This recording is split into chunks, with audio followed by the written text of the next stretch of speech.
That's Dan's mum. Yeah. You wouldn't think. This You wouldn't mum. think. This is Chris, everyone. My lovely mum. I think she must have been the child bride. Not far off. And there it is. Look, there's the motorbike all set up, and hopefully, if it's nice tomorrow, we can go on our trial runs again. And this time, it'll be perfect. Of course it is. I know it will. Oh, you don't know the trials and tribulations we've had. She's just been telling me. Yeah. Yeah, it's been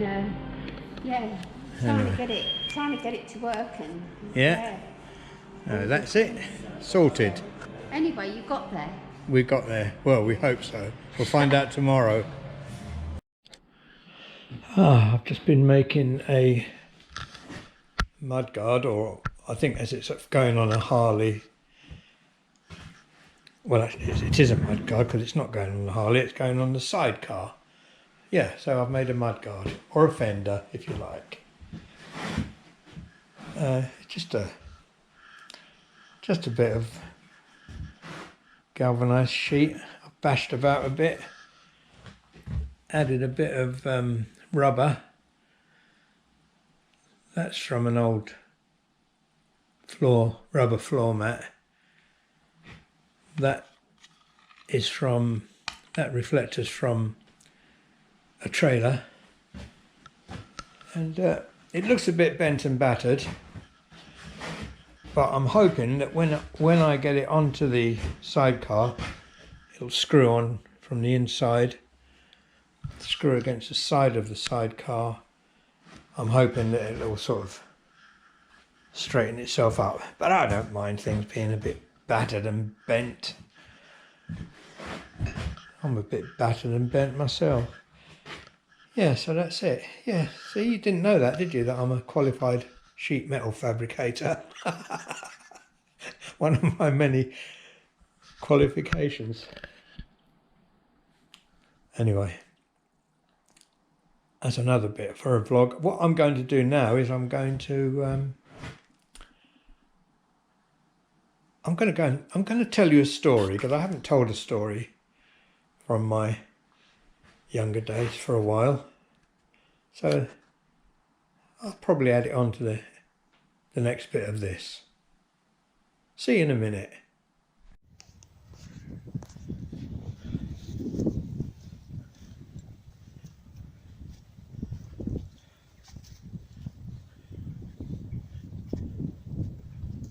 Yeah, wait for me, Mia.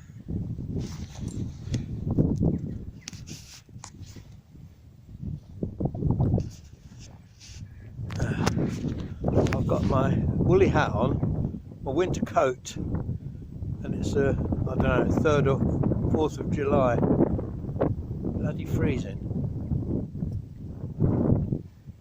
I think this is what you call global warming.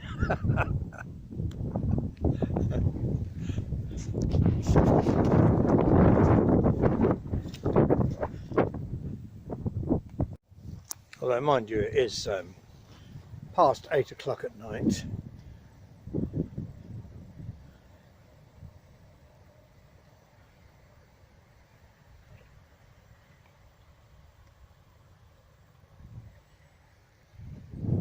The rooks are coming home to roost. Here I come, Mia.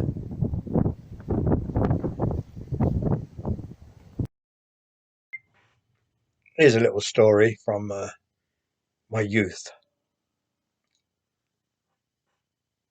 And my eyes will be looking here, there and everywhere because I've got notes, what they call bullet points, located strategically, I hope.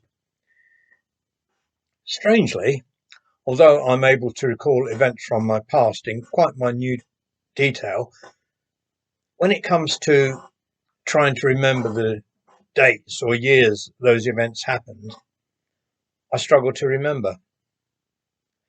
Which explains me being able to tell you that the last time I saw Fergie, who was my mother's erstwhile boyfriend, was in a dockside pub in Aberdeen. But I can't remember what year it was.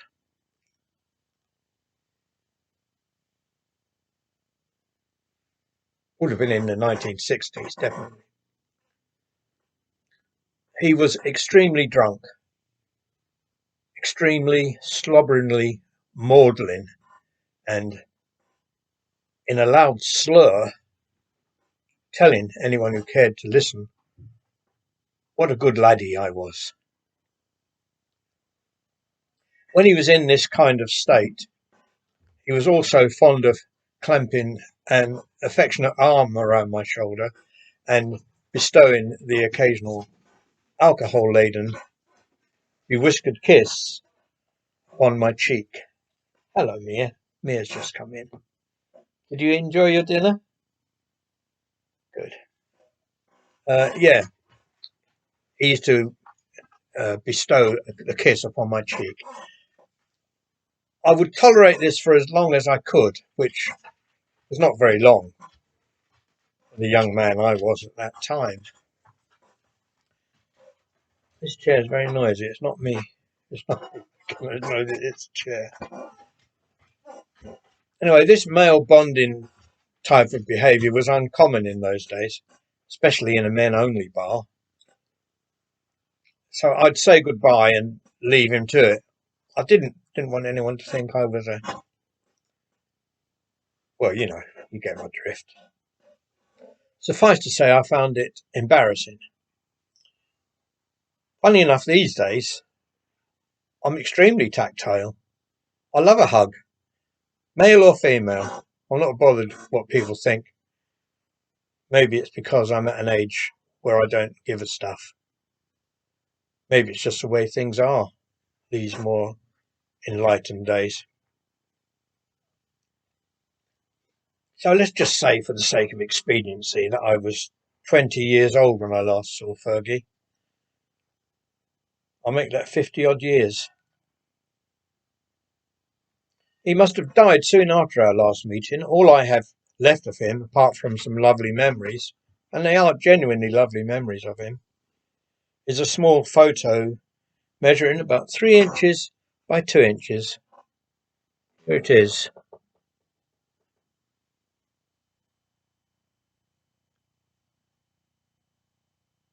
That's Fergie there.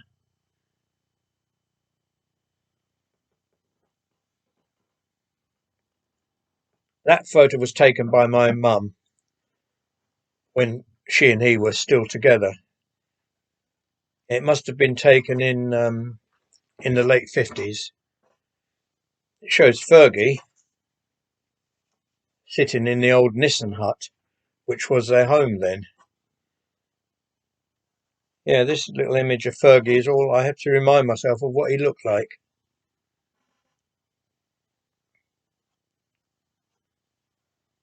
Where am I? Yeah. Oh, yeah. The thing is that I thought it was the only thing I could do, but then I suddenly realised that I might be able to, with the help of my computer, enlarge it. Well, the results of my endeavours in this respect are not great, but they have brought back vivid memories of Fergie. Memories of where things were in the hut. The stove with the kettles and saucepans.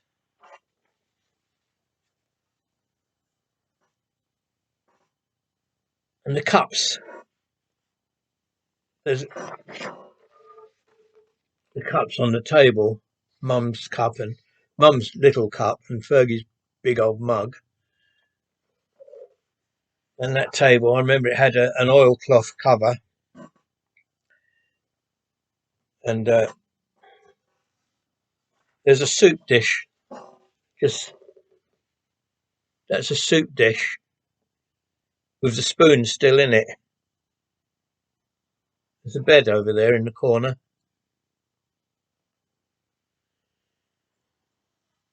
Never enough blankets. So in the winter, they were supplemented with a couple of coats.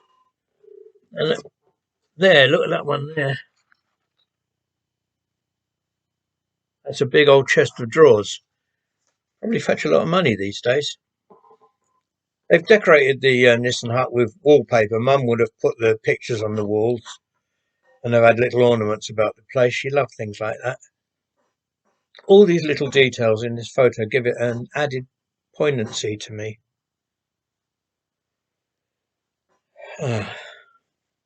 Once again, I've saddened myself with a trip down memory lane. I suspect this was their first real home together, if you can call a Nissan Hut a real home. They used to travel on the road, with their little cart, and they used to sleep in Bender tents. Fergie was like a tinker. I don't think he started off in that way, but I think drink was his undoing. But he was very, very, very talented in lots of ways. He was a saw doctor. He could mend everything. Yeah, he could just do everything. I think I learned quite a lot from him, actually. On the back of this photo, Mum's written something. It's back to front, I think, on the screen. It says, "That's the range with the saucepans on. He's just after finishing his dinner when I took this snap." That's, dear, oh dear, memories of that. That's my mum's writing, bless her. She's gone now, of course. She's been gone a long time. And those few words that she's written on that back of that photograph tell me quite clearly that that at the time she took this photo, she was in love with Fergie. She must have loved him to put up with his fighting, his binge drinking, and the hardships of life travelling the length and breadth of the UK. Sadly, it was in the end his drinking that ended the relationship. I say sadly, but it did allow Mum to move on in her life, and of course eventually allowed her and I to be reunited after years apart. Perhaps I shouldn't say their relationship ended, because in truth it never did. Not entirely. He was always there through, I can't remember, 4 or 5 marriages she had. Fergie was always there in the background.